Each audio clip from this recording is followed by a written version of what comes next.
안녕하세요. 저는 반복되는 실망감을 결국 폭발시켜버렸던 여자입니다. 사람은 결코 완벽한 존재가 아니기에 장점이 있으면 단점도 있을 수밖에 없다고 생각합니다. 하지만 자꾸만 새로운 단점이 드러나고 그 정도가 심해진다면 어떻게 될까요? 결국 그 사람에 대한 실망감이 쌓이고 사람 자체를 정리하게 되어버리더라고요. 저에게도 그런 사람이 한 명 있었답니다. 바로 제 딸의 아빠, 제 전 남편이었죠. 전 지금부터 그런 실망 가득했던 결혼 생활과 단호한 끝맺음에 대해 여러분께 말씀드려보고자 해요. 제가 어릴 적 아빤 꾸준히 일을 다니지 못하는 분이었습니다. 1년 일하면 3, 4개월을 쉬고 2년 일하고 1년을 쉬던 분이었죠. 엄만 그런 아빠를 대신에 쉴 틈 없이 일하며 집안을 이끌어 가셨어요. 마트 시식 코너, 식당, 건물 청소, 저녁엔 분식 노점까지. 엄만 업종을 바꾸고 때론 일을 2개, 3개까지 하며 휴식이라고 모르고 사셨어요. 저 오빠를 키우기 위해서요. 그렇다고 아빠가 나쁜 분은 아니었습니다. 자신이 끈기가 부족해 미안하다며 늘 엄마의 어깨를 주물러주고 집안일도 척척 해내셨어요. 물론 손이 아무짓인 엄마의 집안일 비중이 더 높긴 했었지만요. 저희 외할머니, 외할아버지께도 잘하는 분이었기에 엄마는 아빠의 단점을 참고 사셨던 거죠. 그런 엄만 저와 오빠만은 꼭 성실한 사람으로 자랐으면 하셨습니다. 남들 놀 때 공부해. 성실하면 절대 배신 안 해. 너희들 아빤 좋은 분이지만 굳이 배우지 말아야 할 것까지 배우지 말거라. 엄마의 고생을 보며 자란 오빠와 전 엄마를 위해서라도 열심히 공부했습니다. 그렇다고 솔직히 우리가 막 머리가 특출난 편은 아니었어요. 그래도 우린 열심히 공부한 덕에 서울 중상위권의 대학에 붙었고 오빤 대학원까지 졸업한 뒤 연구원이 전 중견기업 직장이 되었답니다. 오빤 왜인지 결혼 생각이 별로 없었기에 제가 오빠보다 먼저 결혼을 했어요. 남편은 저처럼 중견기업에 다니던 사람이었어요. 착하고 무엇보다 술을 즐기지 않는 모습이 좋았죠. 대학 시절 술버릇이 나쁜 남자친구를 만나본 뒤로 제가 술 자체를 멀리 했었거든요. 우린 월급 수준도 비슷했고 어렵지도 잘 살지도 않는 양가 형편도 비등했습니다. 남편과 전 양가에서 지원을 3천만 원씩 받은 뒤 서로 모은 돈에 대출을 껴서 경기도의 신혼집을 구했습니다. 그렇게 시작한 신혼은 처음엔 아주 즐거웠어요. 조금 먼 지방에 있는 친정도 같은 경계도에 있는 시댁도 종종 찾아뵈며 가족들과도 잘 지냈고 남편과의 신혼도 재미났죠. 그 덕에 결혼한 지 얼마 안 돼 딸도 금방 임신할 수 있었고요. 그런데 제가 임신한 지 5개월쯤 됐을 때 남편이 갑자기 일을 그만뒀다고 통보하더라고요. 갑자기 왜? 거기로 이직한 지 이제 2년 반쯤밖에 안 됐잖아. 그렇게 노력한 회사를 이렇게 허무하게 그만뒀다고? 전 당황해서 물었습니다. 남편은 저와 연애를 시작하기 직전 강소기업에서 그 중견기업으로 이직했다고 말했었어요. 그래서 노력을 통해 차근차근 계단을 밟고 올라가는 사람이구나 싶었는데 대뜸 상의도 없이 일을 그만뒀다니 황당하더라고요. 원래 나 서울에서 자취했잖아. 근데 경기도로 오니까 회사가 너무 머네. 난 뭐 가까워. 뱃속에 애도 있고 나도 그 휴직 들어갈 텐데 이렇게 무책임하게 그만두면 어떡해. 아침에 차가 너무 밀려서 힘들단 말이야. 그리고 거기 일도 생각보다 너무 많고 사람도 별로였어. 나도 오죽했으면 이렇게 사표부터 지르고 말하겠어. 정말 미안해 여보. 나 딱 한 달만 쉬고 바로 다시 일 구할게. 솔직히 너무 무책임하다고 생각했지만 그래도 신혼초였으니 무작정 화내기보단 이해하려고 노력했습니다. 그 뒤 남편은 한 달만 쉰다더니 무려 3개월을 쉬더라고요. 결국 배가 너무 불러 제가 휴직할 때가 다가오자 그제야 못 이기는 척 새 직장을 구했죠. 전처럼 운 좋게 중견기업엔 가지도 못했고 집에서 1시간 거리 있는 중소기업에 들어갔어요. 그래도 이제야 마음을 좀 놓겠다 싶더라고요. 이후 전 딸을 출산했고 애가 돌이 될 때까지 휴가를 쓰며 육아에 집중할 생각이었습니다. 남편과도 진즉 그렇게 상의했었고요. 그런데 제가 출산한 지 반년이 지나면서부터 시모가 자꾸 잔소리를 하더라고요. 너 복지가 안 하니? 우리 아들 혼자 너무 힘들잖아. 난 우리 성현이 성주이 낳고 한 달 있다가 바로 밥 먹이 시작했어. 그 정도 쉬었으면 됐잖아. 시부모님은 원래 시골에서 농사를 짓다 남편과 시동생이 고등학생 때 경기도로 올라오셨다고 하더라고요. 그 뒤 두 분은 함께 크게 식당을 차렸는데 식당이 막 잘 되진 않아도 네 식구 먹고 살 정도는 됐다고 합니다. 문제는 시부가 약간 저희 친정 아빠 같은 분이었다는 거예요. 농사를 지을 때도 식당을 할 때도 대부분 일은 시모가 다 하고 시부는 밖에서 술 먹고 돌아다니기 바쁘셨다고 하더라고요. 시모는 그런 시부 대신 거의 혼자 자식들을 키우셔서 그런지 목소리도 크고 좀 우악스러운 분이셨습니다. 무조건 자신의 말부터 해야 하고 의견이 다르면 자기 말이 다 맞다고 우기는 분이었죠. 그래도 결혼 초엔 크게 부딪힐 일이 없어서 괜찮았어요. 그런데 자식 사랑이 지극했던 시모는 고생스럽게 살았던 자신과 달리 편하게 육아라는 것처럼 보이는 제가 못마땅해 보인 것 같더라고요. 어머님, 어머님이 고생하신 건 너무 존경스럽다고 생각해요. 근데 저 지금 휴직수당도 받고 있고 최소한 애 돌은 지나야 어린이집에 보내도 마음이 놓일 것 같아요.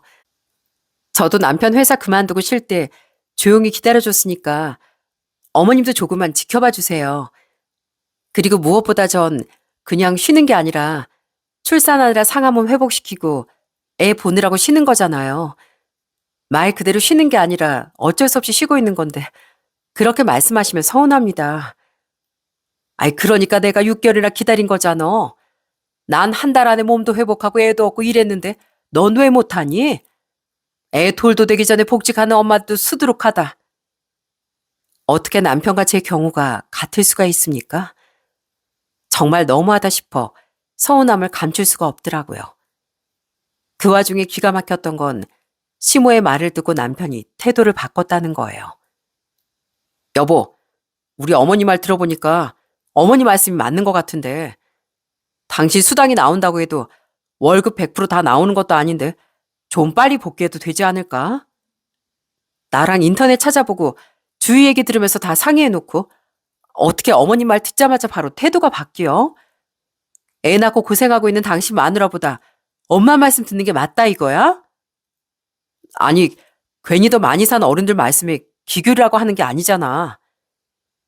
남편이 결혼 전 어머니 말에 귀를 잘 기울이는 편이라고 말했을 땐 그냥 효자구나 정도로만 생각했었네요.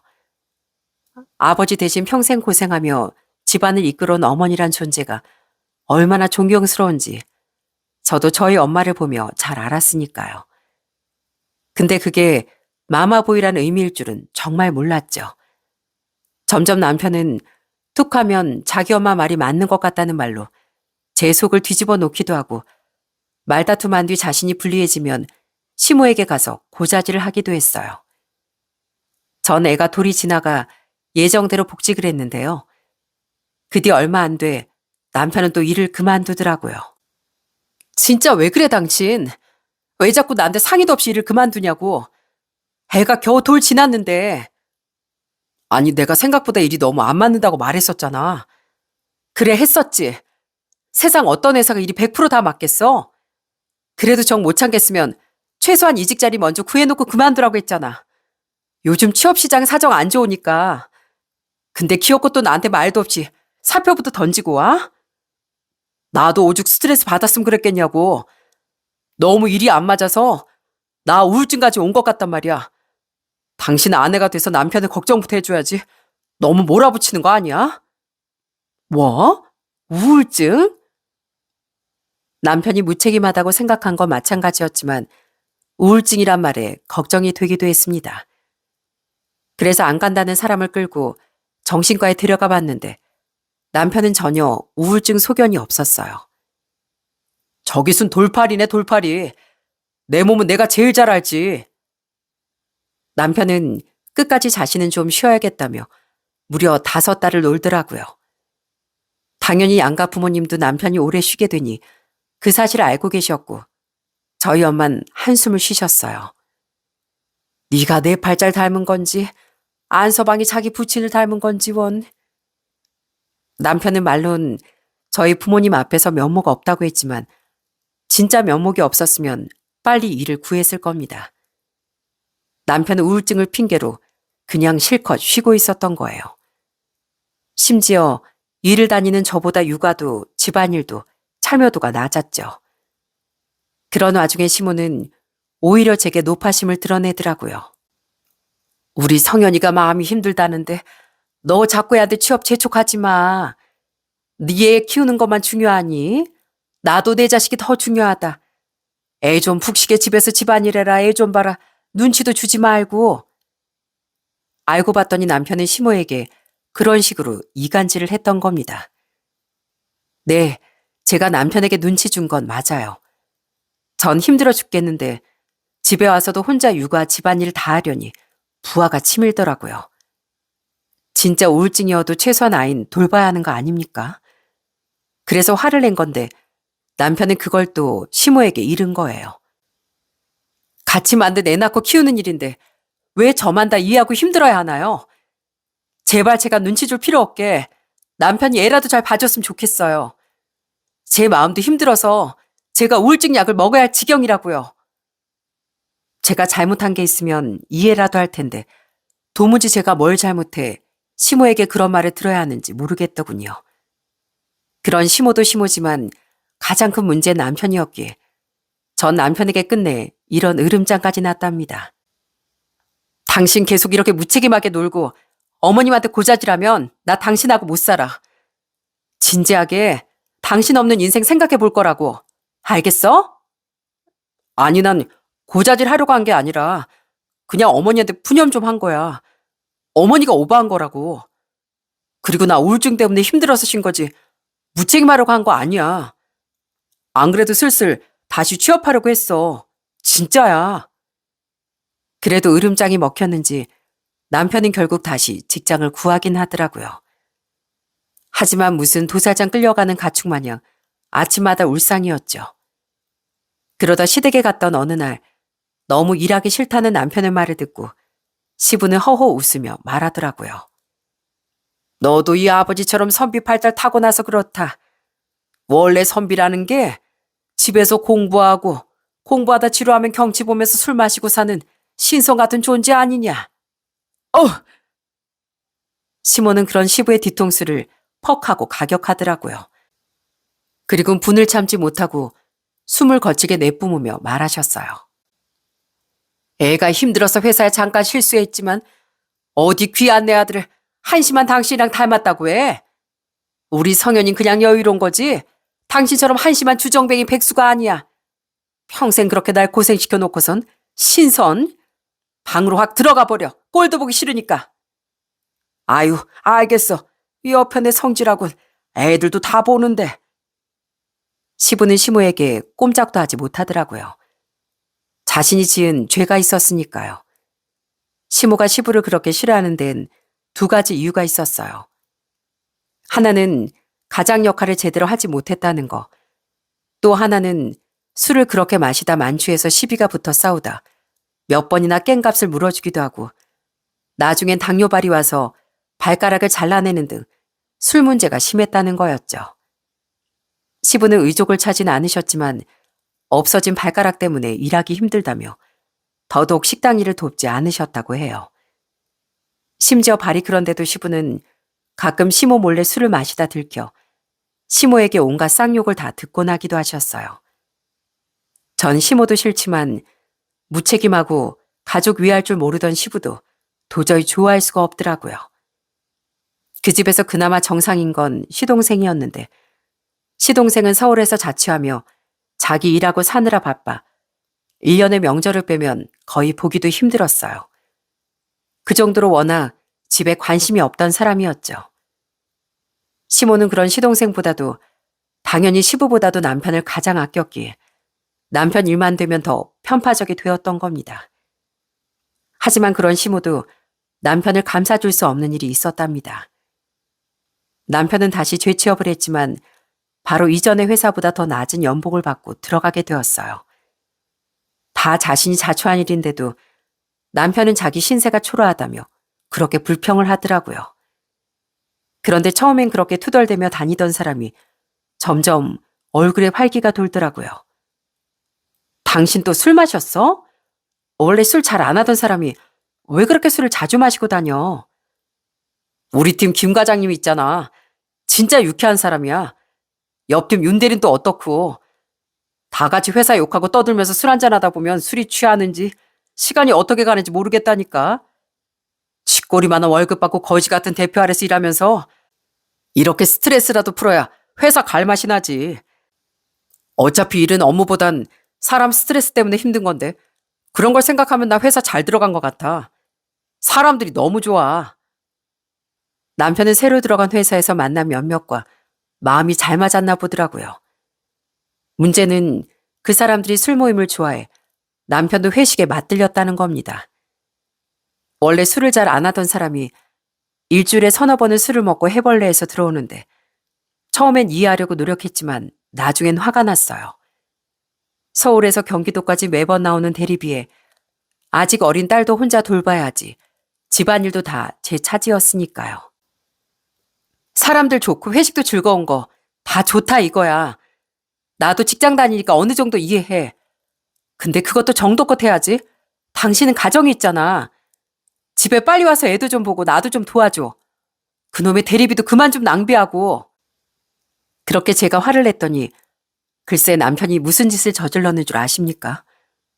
집에 일찍 들어오진 않고 대리비를 아낀다며 음주운전을 했더라고요.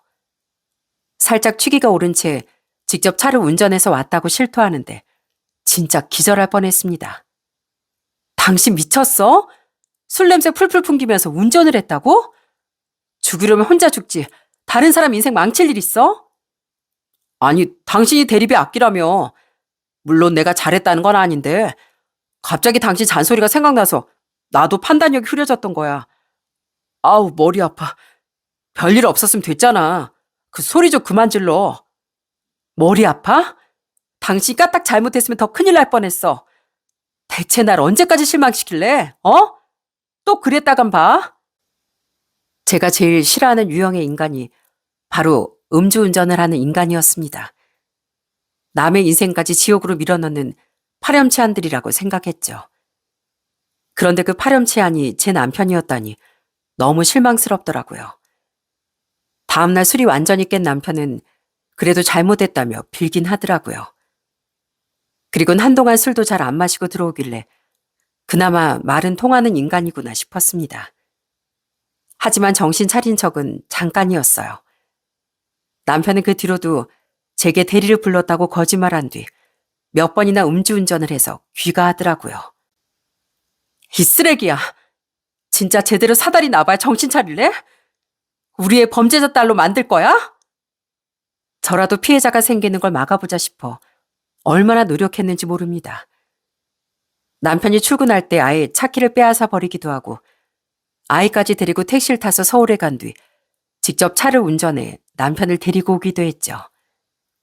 전 대중교통을 타고 출퇴근하는 사람인데 이게 진짜 뭐 하는 짓인가 싶더라고요.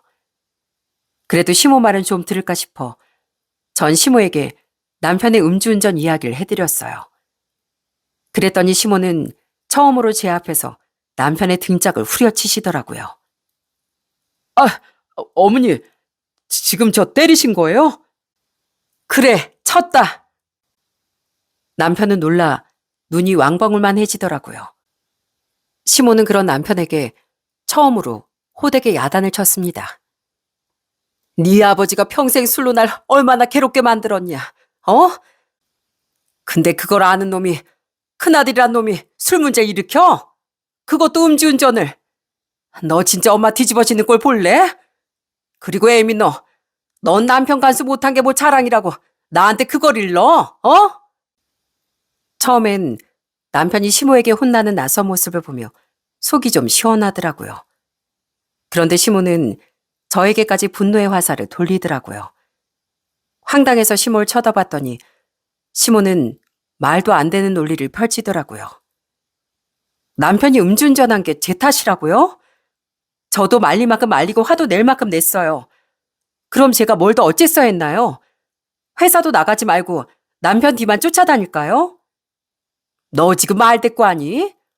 술도 안 좋아하던 애가 너랑 결혼하고 나서부터 이렇게 된 건데 그럼 네 탓이 전혀 없다 이거야? 손바닥도 마주쳐야 소리가 나는 법이야. 그 손바닥은 남편이랑 새로 들어간 회사 동료들이랑 잘 마주치고 있는 것 같고요. 지금 어머님은 저한테 화를 내실 게 아니라 미안하고 고마워하셔야 되는 거라고 생각합니다. 만약 저희 딸이 나중에 다 큰 뒤에 이런 일이 벌어졌으면 전 사위 앞에서 고개도 못 들 것 같았는데 시모가 이해가 되지 않았어요. 그리고 남편은 기어코 경찰 단속에 음주운전을 걸리고 말았어요. 제가 그렇게 쫓아다니며 말렸건만 남편은 또 음주운전을 했더라고요. 미안해 여보. 이번엔 딱 맥주 2병만 먹었거든. 그 뒤로 노래방에서 2시간 동안 술이 다 깬 줄 알았어. 미안? 맥주를 2병을 먹었든 2몫을 먹었든 음주운전이야. 그 낯짝 내 앞에 들이밀지도 마. 꼴도 보기 싫으니까. 남편은 그 일로 면허정지 100일에 벌금 400만 원을 받았습니다. 그때 전 진짜 남편과 갈라서려고 했어요. 아무렇지도 않게 남들의 인생을 망칠 준비라고 다니는 남편이 사람처럼 보이지도 않더라고요. 여보 제발 나한테 딱 한 번만 기회를 줘. 이젠 진짜로 음주운전 안 할게. 우리 딸 학교 들어갈 때 최소한 아빠가 옆엔 있어줘야 하잖아. 어? 그래도 같이 애 낳고 산 부부 사이에 한 번쯤은 기회 줘도 되는 거잖아. 나 앞으로 일도 절대 안 그만두고 음주운전 근처에도 안 갈게. 남편은 이혼하자던 제 앞에 무릎 꿇고 싹싹 빌었습니다. 그런데 그 모습을 그만 어린 딸이 모두 본 모양이더라고요. 자기 아빠의 초라한 모습을 보곤 엉엉 우는데 그런 딸을 달래주는 제 마음도 찢어질 것 같았죠. 결국 전 딱 한 번만 남편에게 기회를 주기로 했습니다. 용서가 아니라 우선 지켜보기로 한 거죠. 대신 또 한 번 음주운전을 할 시 무조건 이혼하겠다는 경고를 남겼어요. 그리고 전 곧장 남편의 차를 중고로 팔아버렸습니다. 언감생심이라고 차가 없어야 운전도 못하지. 그래도 출퇴근하기 힘든데 팔 것까지야. 남편은 굉장히 아쉬워했지만 저는 냉정했어요. 그리고 그런 남편의 음주운전 적발 사실은 시댁에도 흘러들어갔어요. 시부는 유구무원이었고 시몬 역시나 남편을 호되게 혼내더군요. 그런데 시몬은 또 제게까지 막 화를 내더라고요. 너 내가 그렇게 말했는데 귀엽고 성현이가 경찰서까지 들락거리게 만드니? 내가 이래서 널 믿고 애를 맡기겠어? 맡겨요? 결혼했으면 부부는 동등한 건데 절 무슨 유머로 생각하시는 거예요? 제가 그래도 부모님이라고 힘들어도 두 분께 얼굴은 비추러 다녔는데 이제 못하겠습니다. 전 제가 왜 수고스럽게 시댁에 와서 남편 잘못을 같이 꾸지람받고 있는지도 모르겠고요. 이젠 그러고 싶지도 않네요. 저는 너무 열이 받아 그때부터 시댁에 아예 발길을 끊었습니다. 그렇게 남편이 사고를 친 지 7개월 정도 지난 어느 날이었어요.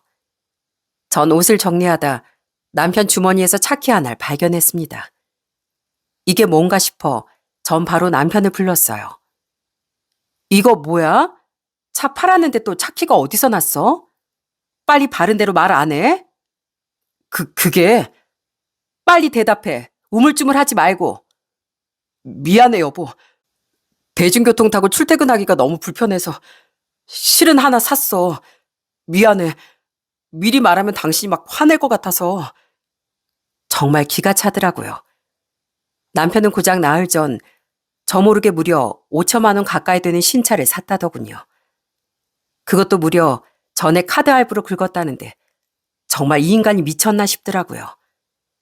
어이가 없어서 노려만 보고 있었더니 남편은 진땀을 빼며 변명했습니다. 나 요즘 술도 잘 안 마시고 들어오잖아.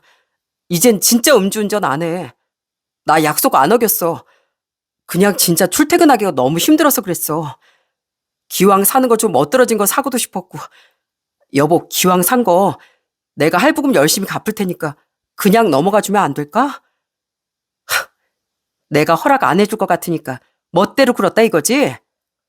그래, 그냥 넘어가고 대신 나도 내 멋대로 돈 쓰고 다 한다. 공평하게. 너무 열이 받아 저도 남편에게 눈에는 눈, 이에는 이로 나갔습니다. 마침 저도 돈을 쓰고 싶은 곳이 있었거든요. 당시 저희 친정엄마는 몸이 좋지 않아 3개월 가까이 병원에 다니고 계셨어요. 수술도 받아야 했고 보험 적용도 안 되는 치료도 많이 받으셔야 했기에 돈이 많이 들었다고 하더라고요. 부모님은 제가 걱정할까봐 그 사실을 뒤늦게야 말해주셨습니다. 그래서 안 그래도 제가 무슨 도움이 되어드리고 싶었는데 딱 그때 차 사건이 터진 겁니다. 전 잘 됐다 싶어 남편이 그랬듯 제 마음대로 엄마에게 2천만 원을 보내드렸어요. 수술비랑 치료비 쓴 걸 보태세요, 엄마. 미리 알았으면 처음부터 제가 내드렸을 텐데 죄송해요. 그리고 남편에게 그 사실을 통보했어요. 자기가 한 일이 있으니 남편은 아무 말도 못했지만 마음에 들진 않는 눈치였죠. 그 태도를 보며 전 남편이 음주운전을 또 하든 말든 그냥 이혼해야겠다고 마음먹었습니다. 당장은 회사에서 들어갔던 큰 프로젝트와 엄마의 투병 문제로 정신이 없어 미루긴 했지만 길지 않은 시간 내에 계기만 있으면 이혼을 해야겠다는 마음이 자리 잡았어요. 그렇게 약 4달 정도 지난 어느 날이었습니다. 당시 엄마의 건강은 많이 나아진 상태였고 제 바쁜 프로젝트도 막 끝이 난 직후였죠. 또 제 눈치를 보던 남편도 술을 거의 마시지 않고 집에 잘 들어왔기에 오랜만에 평화가 좀 지속되던 시기였어요. 그날 전 출근했다가 머리가 아파 일찍 조퇴하고 집으로 돌아왔습니다. 여기 안성현 씨 댁 맞으신가요? 등기 왔습니다. 집에서 쉬던 전 남편 앞으로 온 등기 우편을 대신 수령하게 됐는데요. 이게 뭔가 싶어 들여다본 전 불길한 느낌에 휩싸였어요. 그건 바로 법원에서 날아온 거였거든요. 떨리는 손으로 우편물을 열어본 전 기절초풍할 뻔했습니다. 이 안성현 개만도 못한 자식이. 그건 벌금 고지서, 즉 재판 판결문이었어요. 남편은 벌금 1,500만 원을 고지받았던 거예요. 그곳에 적힌 벌금 사유를 보니 기가 차게도 그건 음주운전이었답니다. 그곳엔 사건에 대한 경위도 간단히 적혀 있었는데 날짜를 보니 사건 발생일은 남편이 멋대로 차를 산 지 고작 2주 뒤 날짜였더라고요. 남편은 차를 뽑고 제게 그 사실을 걸리자마자 거의 곧바로 음주운전을 해서 무려 인명사고를 냈더라고요. 글로 음주운전을 걸린 남편은 제게 그 사실을 숨기고 있었던 겁니다. 전 바로 남편에게 그 벌금 고지서를 사진 찍어 보냈어요. 이런 짧은 문자와 함께요. 설명해, 개만도 못하니까나. 남편도 놀랐는지 회사를 조퇴까지 하고 집으로 달려왔더라고요. 남편은 집에 오자마자 무릎 꿇고 싹싹 빌기 시작했어요. 대체 이거 언제 그런 거야? 똑바로 말해. 그게 당신이 프로젝트 때문에 바쁘다고 회사에서 밤새 날 있잖아. 그날 어머니한테 애를 어린이집에서 좀 하원시켜달라고 부탁하고 진짜 회사 사람들과 가볍게 마시고 온다는 게 그만. 제가 힘들게 일하고 있을 동안 남편은 기어코 절 또 배신했더라고요. 시모에게 꼭 대리를 부르겠다고 약속했다던 남편은 끝내 또 음주운전을 했다가 사람을 쳤던 겁니다. 큰 사고는 아니었어. 근데 그 사람이 나한테 합의금을 3천만 원이나 달라는 거야. 보험사에서 치료비 내주지만 형사 합의금은 안 내준댔거든. 근데 그 피해자가 3천만 원을 안 주면 절대 합의 안 해준다고 으름장을 놨어. 형사는 합의 못하면 재범이라 실형까지 살 수 있다고 하지. 내 수중에 돈은 없지. 당신한테 차마 말을 못하겠지. 나도 마음고생 심했단 말이야. 자랑이다. 자랑이야. 그래서 합의는 어떻게 했는데? 합의를 했으니까 이렇게 벌금형으로 끝난 거 아니야? 실은 어머니한테 부탁했어. 형사가 보통 나 정도 경우엔 합의하면 벌금 1,000만 원에서 2천만 원 정도 나올 거라고 하길래 어머니한테 다른 핑계 대고 5천만 원 빌려달라고 했었어. 그래서 어머니 덕에 우선 3천만 원 합의금 내고 당신 몰래 재판도 받고 온 거야. 그날 제가 고지서를 먼저 읽어보지 않았다면 저는 쭉 남편의 두 번째 음주운전 사실을 몰랐을 겁니다. 그날 머리가 아팠던 것이 하늘의 뜻인가 싶었죠. 빨리 남편과 이혼하라는 뜻이요. 남편은 진즉 경찰청에서 면허 취소와 2년 동안 면허 재취득 금지 명령까지 받았다더군요. 남편은 제게 그 사실도 숨긴 채 제게 차를 끌고 출퇴근하는 척하며 실은 대중교통을 타고 다니고 있었던 거예요. 여보, 내가 당신을 기만하려고 한 게 아니라 너무 무서워서 차마 말을 못했던 거야. 당신이 진짜 이혼하자 갈까봐. 여보, 나 진짜로 약속할게. 이제 앞으로 2번 다시 술 근처에도 안 갈게. 어차피 어머니한테 빌린 돈 2천만 원이나 남아서 벌금도 그 돈으로 내면 되니까 돈 들어갈 일도 없어. 제발 한 번만, 마지막으로 한 번만 봐줘. 어? 한 번? 한 번이 2번이 되고 그 2번이 평생이 되는 건데 내가 애초에 당신을 봐줬으면 안 됐던 거야. 세상에서 제일 끔찍한 인간 중 하나가 음주운전자야. 죽으려면 자기 혼자만 죽을 것이지. 남의 인생까지 망가뜨린 최악의 유형이라고. 난 우리 애를 위해서라도 당신 같은 인간이랑 더는 못 살아. 너 같은 거랑 아예 평생 엮이기도 싫어. 이 게으르고 무책임하고 이기적인 인간아. 그때 약속했던 대로 우리 사이에 미래는 없어. 여보, 내가 잘못했어. 그러니까 제발. 전 엉엉 우는 남편을 바로 집에서 내쫓아 버렸습니다. 그날은 너무 화가 나서 그놈이 갈 곳이 있든 말든 알고 싶지도 않았어요. 그냥 빨리 제 눈앞에서 치워버리고 싶었죠. 그런데 그날 저녁 혼자 씩씩대며 이혼서를 출력해 도장부터 찍고 있는데 시모에게서 전화가 걸려오더라고요. 시댁의 발길을 끄는 뒤 처음 걸려온 전화였는데 전 그걸 보고 남편이 시댁으로 갔구나 싶었습니다. 자기 아들 집에서 쫓아냈단 이유로 난리를 치려는 것 같아 전 통화 버튼을 눌렀어요. 기왕 이혼할 거 마지막으로 시모에게도 속 시원히 한마디 해주고 싶었거든요. 그런데 시모가 대뜸 제게 다음날 일정을 묻더라고요. 내일이요? 왜요? 토요일인데 너 할 거 없지? 앤 성현이한테 좀 보라고 하고 넌 내 식당에 좀 와봐야겠다. 와서 김장 좀 해. 내가 절임 배추 100포기 사다 놨으니까. 제가요? 왜요? 아니 왜라니? 멋대로 우리 아들이 벌어온 돈 친정에 다 퍼다 준 주제에 시댁일은 영 신경 끄고 싶다 이거냐? 뻔뻔한 기집애 같으니라고. 네가 멋대로 친정에 퍼다 준 돈 여기 와서 몸으로라도 때워. 뭐라고요? 누가 벌어온 돈을 어째요? 네, 제가 친정에 멋대로 돈을 퍼준 거 맞습니다. 앞서 말했듯 남편에게 화가 나 남편 동의를 구하지 않고서요. 그런데 우리 아들이 벌어온 돈을 친정에 그냥도 아닌 다 퍼줬다는 말, 그리고 뻔뻔하다는 말이 도무지 이해가 안 되더라고요. 제가 계속 대묻기만 하자 시몬 성질난 목소리로 언성을 높였어요. 뭘 모르는 척 자꾸 묻고 있어. 성현이가 저번에 좋은 투자 정보가 있다면서 나한테 5천만 원 빌려달라더라.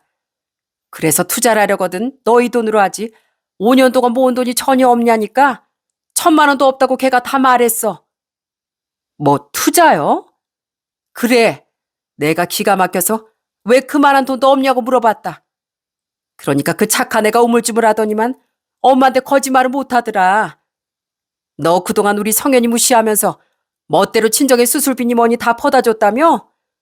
애 낳고 키우느라 1년 넘게 쉬었잖아 너. 그럼 니들 돈에 우리 아들 지분이 훨씬 많았을 텐데 그럼 내 아들 돈 퍼준 거나 다름없는 거 아니냐? 성현이 그 착한 것이 너 곤란해할까 봐 모른 척 하라는데 내가 부하가 치밀어서 도무지 그럴 수가 있어야지.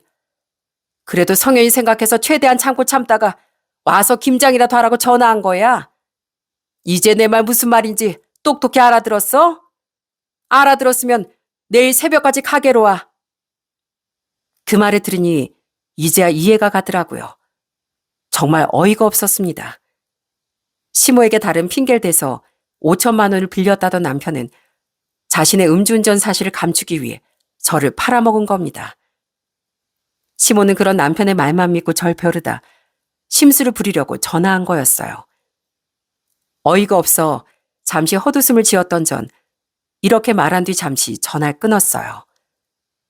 김장은 제가 갈 필요 없을 것 같고요. 제가 어머님이 얼마나 형편없는 엄마인지 그 증거를 좀 보내드릴게요. 그거 보고 다시 전화 주세요. 뭐야? 너 이제 막 나간다 이거야? 누가 형편없어?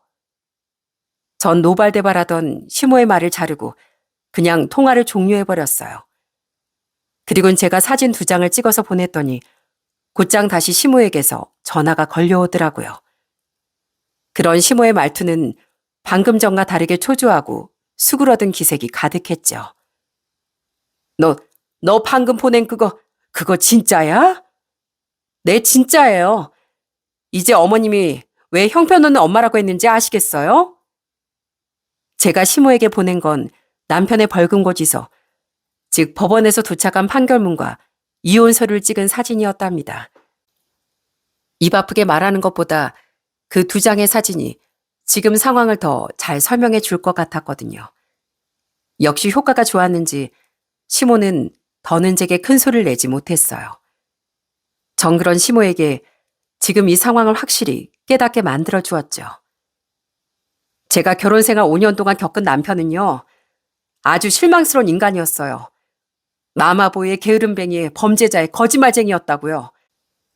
아들을 그런 인간으로 키우고 그런 아들에게 속아 넘어가서 며느리 드잡이나 하려는 어머님이 제 눈엔 너무 형편없는 부모님처럼 보입니다. 어머님이 자식들을 사랑과 정성으로 키우신 거야 대단한 일이지만 적어도 며느리로서 지켜본 제 눈에 지금 어머님은 오히려 자식을 망치는 분처럼 보이니까요. 아니, 그럼 그 투자 얘긴 네가 친정에 돈을 퍼줬다는 건 다 거짓말이니? 투자는 거짓말이고 친정 얘긴 진짜예요. 그 인간이 왜 5천만 원이 필요했냐면요. 피해자가 요구한 합의금 3천만 원이랑 합의 후에 내게 될 벌금이 필요해서였어요. 아까 보낸 고지서 보셨죠? 남편, 어머님한테 거짓말하고 빌린 돈 덕에 합의 잘하고 실형 대신 벌금형으로 끝난 거예요. 당연히 면허는 취소됐고요. 그리고 그 인간 사고 내기 전에 자기 멋대로 5천만 원 돈 되는 차를 할부로 사왔었거든요. 그게 너무 열이 받아서 저도 편찮으신 저희 엄마한테 수술비랑 병원비로 2천만 원 정도 보내드렸어요. 이래도 제가 남편 돈을 멋대로 쓴 뻔뻔한 기집애인가요? 제가 조곤조곤 사실을 알려주자 시모는 당황이 커졌는지 말을 잇지 못하더라고요. 전 이게 마지막이라고 생각하며 말을 끝내지 않고 이어갔어요. 제가 애 낳고 쉰 게 그렇게 분하신가 본데요. 그 인간은 애도 안 낳고 육아엔 관심도 없었으면서 몇 개월을 놀았어요. 심지어 전 휴가 기간 동안 수당도 일부 따로 받았었다고요. 어디 그뿐인가요? 어머님 아들이 되게 잘난 줄 아시는데 신혼 초에나 우리 연봉이 비슷했지. 지금은 제가 남편보다 연봉이 0.5는 더 높아요. 0.5? 네, 제가 150 벌면 남편은 고작 100 버는 상황이라고요. 그렇게 끈기 없이 회사를 그만두고 옮기길 반복했는데 어떤 회사가 연봉을 높게 쳐주겠어요? 이젠 저처럼 중견기업 다니는 것도 아닌데요. 전 그 인간이 아무리 제 속을 뒤집어 놓고 시댁에 학을 뗐어도 그래도 제가 선택한 남편이니까 최대한 지켜봐주는 의리라도 보였어요. 근데 이게 제 한계입니다. 전 바로 오늘 그 인간이 저 몰래 또 음주운전하고 벌금형 받았다는 걸 알게 됐고요. 알자마자 바로 그 인간 집에서 내쫓고 이혼서를 작성했어요. 아까 사진 보셨죠? 그 말인즉 어머님하고 저도 이제 남남이란 말입니다. 아시겠어요? 아니, 저기 애미야. 왜요? 또 제가 남편 가수 못했다고 뭐라고 하시려고요? 아니면 저 붙잡으시려고요? 저도 어머님처럼 주정뱅이 남편 못 버리고 쩔쩔매다가 어머님처럼 되라고요? 저는 싫습니다. 남편 간수 못한 점 깔끔하게 포기하고 물러날 거예요. 그러니까 갈수록 어째 퇴보만 하고 있는 어머님 아들, 이젠 어머님이 데려가서 다시 정신교육 시키던가 하세요. 제가 말이 길고 심했다면 죄송하지만 저도 결혼 생활 내내 쌓인 게 있어서 마지막으로 이렇게 할 말 다 하는 점 이해 부탁드려요. 그럼 안녕히 계세요. 저는 시모가 제 탓을 하게도 아니면 절 붙잡게도 놔두지 않았습니다. 제 할 말을 하려고 한 거지 에너지를 낭비하고 싶어 전화를 받은 게 아니니까요. 그 뒤전 바로 시모와 시부 시동생 번호까지 깔끔하게 차단해버렸죠. 그리고 얼마 뒤 남편이 제게 전화를 걸어 훌쩍이며 마지막 애원을 하더라고요. 여보, 당신 우리 어머니랑 통화했다며? 어머니가 날 아주 요절내버리겠다면서 내가 지내고 있던 친구 집까지 쫓아오셨더라. 어머니 주정뱅이를 둘이나 품고 살 생각 없으니까 당신한테 가서 싹싹 빌래. 여보, 나 진짜 이번에 제대로 반성했어. 어머니한테 이 나이 매질까지 당했단 말이야. 제발 우리 애를 생각해서라도 마지막으로 기회 좀 주면 안 돼? 난 당신한테 한 번 기회를 줬었으니까 이번엔 당신이 나한테 기회 좀 줄래? 스스로 구렁텅이로 들어갔던 내 인생을 이제 내가 다시 구해줄 수 있는 기회. 우리 딸이 범죄자 딸로 안 살 수 있는 기회. 내가 해줄 말은 이게 다야. 당신이 버티면 난 이혼 소송도 불사할 거니까 어디 알아서 해봐. 하지만 전 더는 제 인생을 망칠 생각이 없었습니다. 결혼 후 줄곧 실망스러운 모습만 보였던 남편 때문에 딸의 마음에 어둠을 만들어줄 생각도 없었죠. 결국 남편이 할 수 있는 일은 아무것도 없었어요. 남편은 결국 이혼 서류에 도장을 찍었고 아이의 양육권을 넘기는데도 동의했습니다. 전 유리한 재산 분할을 받고 결혼 생활 내내 극심했던 스트레스에 대한 보상으로 위자료까지 받으며 남편과의 결혼 생활을 정리할 수 있었죠. 잘했다.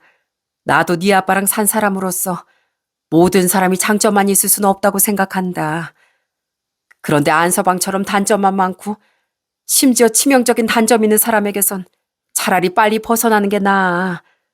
더 늦기 전에 결단 잘 내렸어. 엄마 아빠는 그런 제 결정을 지지해 주셨답니다. 아빠는 그동안 제 전 남편을 보며 느끼는 게 많았다면서 오히려 젊은 시절보다 지금 더 열심히 일을 하고 계세요. 엄만 건강 때문에 쉬고 계시는데 아빠 몇 년 전 구한 경비 일을 꾸준히 이어가고 계시거든요. 이젠 자신이 엄마를 책임져야 할 때라면서요. 한편 이혼 후 전 조금 더 작은 집으로 이사한 뒤 아이와 둘이 지내고 있습니다. 앞으로 얼른 돈을 모아 몇 년 뒤엔 부모님을 모실 수 있는 큰 집을 사고 싶어요. 계속 나이 들어갈 부모님을 이젠 곁에서 챙기며 살고 싶거든요. 그렇게 지금은 제가 이혼한 지 1년 정도의 시간이 흘렀는데 얼마 뒤 드디어 노총각인 저희 오빠가 결혼을 하게 됐습니다. 하나가 들어오니까 그래도 하나가 가네요, 엄마 아빠. 이제 마음 좀 놓이시죠? 부모님은 제 농담에 눈을 흘기시더라고요. 그런 부모님은 정말 오빠의 결혼을 기뻐하고 계십니다. 예비 새언니는 오빠의 대학 후배로 몰랐었는데 20대 후반 시절 잠시 만났다가 헤어졌다고 해요. 그 뒤 새언니는 일 때문에 해외로 나가 있었는데 오빤 그런 새언니를 잊지 못했던 거더라고요. 새언니가 다시 한국으로 돌아온 뒤 극적으로 다시 재회한 두 사람은 그렇게 돌고 돌아 100년 해로를 약속했던 겁니다. 사돈 어르신들도 참 좋으시고 예비 새언니도 참하고 착한 사람이라 부모님 오빠 걱정을 한시름 덜 수 있으셨죠. 전 그런 오빠가 저와 다르게 오래오래 새언니와 행복하게 살았으면 좋겠습니다. 그리고 저 또한 비록 이혼을 했지만 부모님의 걱정거리가 되지 않도록 힘차게 잘 살아가려고요. 사랑하는 저희 딸과 함께요. 엄마, 아빠가 자꾸 만날 때마다 힘들다고 울어. 한편 저희 딸은 면접 교섭권 때문에 가끔 전 남편과 만나고 있습니다. 그래서 전 남편과 가끔 말을 섞을 일이 있는데 전 남편은 저와 이혼한 후 결국 시댁으로 들어갔다고 해요. 시부와 닮아가는 자신의 아들을 그래도 시모가 끝까지 외면하진 못했나 보더라고요. 다만 시모는 전 남편에게 금전적인 도움은 전혀 주지 않았다고 해요. 전 남편은 저와 이혼한 후 면허 취소로 인해 차는 운전하지도 못하고 비싼 차 할부금만 다달이 내며 제게 양육비까지 보내느라 등골이 휠 지경이었다더군요. 그러다 결국 눈물을 머금고 차를 팔아야 했다고 합니다. 그 와중에 또 정신 못 차리고 마음이 힘들다며 시부와 둘이 술을 그렇게 마신 모양이었는데요. 속이 뒤집힌 시모는 전 남편의 뺨까지 후려쳐 버렸었다고 해요. 진짜 네 아빠가 너한테 그런 얘기를 했어? 할머니가 막 아빠 뺨을 때렸다면서 아빠 그 집에서 서러워서 못 살겠다고 나 끌어안고 막 울었어. 할머니가 아빠한테 막 화상이라고 하던데 화상이 뭐야, 엄마? 이 철부지 같은 인간이 아이에게 정말 별의 별소리를 다 한다 싶더라고요. 그 이야기를 듣자마자 전 화가 나 전 남편에게 바로 전화를 걸었어요. 당신, 내가 애 앞에서 우는 소리 하지 말랬지? 근데 애 앞에서 뺨 맞았다는 소리까지 해? 애가 대체 뭘 보고 배우겠어? 애를 못 사게 구는 것만 잘못인 줄 알아? 이것도 감정적으로 애를 힘들게 하는 거야. 나 이젠 그냥 당신한테 애 안 보낼 거니까 그렇게 알아. 여보, 내가 이런 하소연할 사람이 그럼 누가 있어. 아버지랑 둘이 말해봤자 답답하기만 하고 어머님 맨날 날 왼수 보듯이 보고 성준이 그 자식은 내가 음주운전한 일로 날 형 취급도 안 한단 말이야. 나도 답답해서 그런 거지. 애가 네 감정 배출군 줄 아니? 이 답답아, 이 철부지야. 제발 철 좀 들어. 오죽했으면 당신 엄마까지 당신한테 마음이 돌아섰겠어? 아무튼 난 절대 못 보내니까 알아서 해. 아이에게 나쁜 영향이 갈까봐 전 그때부터 아이를 전 남편에게 보내지 않았습니다. 상담센터에도 문의해보니 아이에게 부정적인 영향을 주는 면접교섭은 중단해도 된다고 하더라고요. 전 남편이 계속 그렇게 정신을 차리지 못한다면 전 쭉 지금 이 태도를 유지할 생각입니다. 솔직히 전 남편에겐 전혀 좋은 감정이 없지만 엄마의 독단으로 아이에게 평생 아빠의 존재를 보여주지 않기란 불가능하다고 생각해요. 그렇기 때문에 전 제발 전 남편이 상담을 받든 어떻게 하든 아이를 위해서라도 부디 정신을 차렸으면 합니다. 그렇게 무책임하고 남에게 피해를 끼치고 다니면 자신의 인생에도 남는 것이 없다는 걸 제발 전 남편이 뼈에 사무치도록 깨달았으면 좋겠어요. 그때가 되면 최소한 좋은 남편으로 돌아올 수는 없어도 아이에게 나쁜 아빠론 남지 않을 수 있을 테니까요. 저는 상습 음주운전자들을 이렇게 표현하고 싶어요. 걸어다니는 재앙덩어리라고요. 물론 단 한 번의 음주운전도 용서받을 수 없는 범죄라고 생각합니다. 나뿐 아니라 다른 사람의 인생까지 나락으로 빠뜨려버릴 수 있는 중죄예요. 그리고 그 중죄에 대한 경각심을 가지지 못하고 반복하는 사람은 자기 자신에게뿐만 아니라 세상에 재앙을 퍼뜨리는 끔찍한 존재랍니다. 그런 행동을 하고도 타인의 이해를 바란다면 그건 지나친 욕심일 겁니다. 제 말이 좀 신랄하게 들릴 수도 있었겠지만 그만큼 용서받지 못할 행위를 제발 여러분께선 항상 멀리 경계하시길 간곡히 부탁드리고 싶습니다. 그럼 전 여기서 이만 인사드리겠습니다. 요즘 날이 점점 추워지는데 항상 감기 조심하시고 마음 많은 따뜻한 겨울 나셨으면 좋겠습니다. 들어주셔서 감사합니다.